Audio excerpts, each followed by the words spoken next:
Like, this is just enjoy it for what it is, crack open a few two-hearteds, and enjoy the sounds of football. But, like, I can't flip out about it. I can't, because it's just not – it's not real. This is chaos. So when you watch, ridiculous. So when you watch tomorrow, if what you expect happens, are you going to be pissed off, or are you just going to say, "Yeah, well, I knew it"?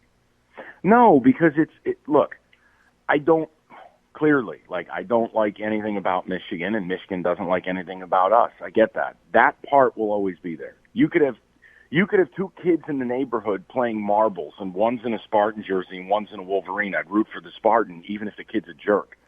I would just root for him. No, of course, Mike. I'm never going to be pleased. But, like, no, the absolute, like, adrenaline rush and the passion and emotion of this game, I just don't have it. Because I don't even know if are we going to get to a Big Ten championship game? And if so, when? Or what happens if Wisconsin only plays 6 games? But Michigan's got to play 9. Or here, better example, OSU only plays 7, you play 9. And you do your job, and you go 8-1. But OSU doesn't have to play the 2 extra games. Like, none of this is fair. None of this is real.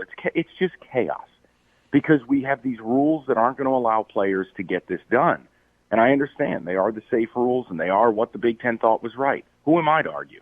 But if you're asking me about how are we going to play football, you mean to tell me a kid who pops COVID and is asymptomatic and tests his way out of it still is out for 21 days? That's ridiculous.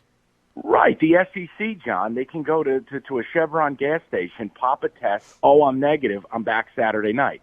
That's not fair to Michigan. That's not fair to Ohio State. It's all of it. That's all. Sorry. I know I'm long-winded on it. Okay. I'm just passionate about it. So I'll ask you this.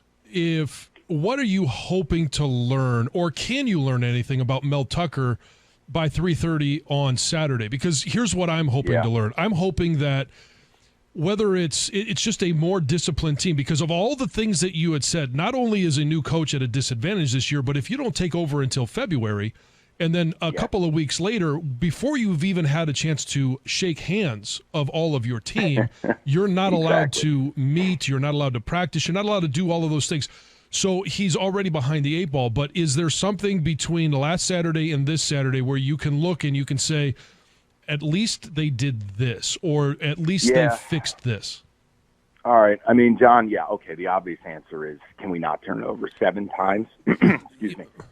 That's a symptom. I mean, that was chaos. I think all I want to know this year, and it's not all that different. Like, I know because Dylan left school, Milton became the guy. I don't care who is the QB for Michigan this year. It's all about, I want our guy for 21 and beyond, right? Like, that guy that's going to be our JT Barrett, our Fields, multi-year, high-level NFL guy. So, like, for State, we don't have that guy. But I'd like to see, show me who the quarterback's going to be, years plural, okay? And I have a hard time believing it's Rocky Lombardi. I want to see a team that actually plays with a level of physicality, because I felt like last week that was not Michigan State football in any iteration. That was really bad. They didn't look prepared. They didn't look disciplined. And there was no energy there, too. So Mel Tucker can talk about relentless and talk about how intense he is and all this. They walked out there like they were loaded up on ludes. I mean, it was stupid. I can relate like to they that. just weren't. I mean, they sauntered out of the tunnel. They're like, oh, we're going to play a little football today? All right, sounds great. I mean, it was just bizarre to me. So I want to see an attitude, some intensity, and yes, I mean, John, just show me some semblance of scheme and some ability to master that scheme. I mean, we're working right from the bottom here.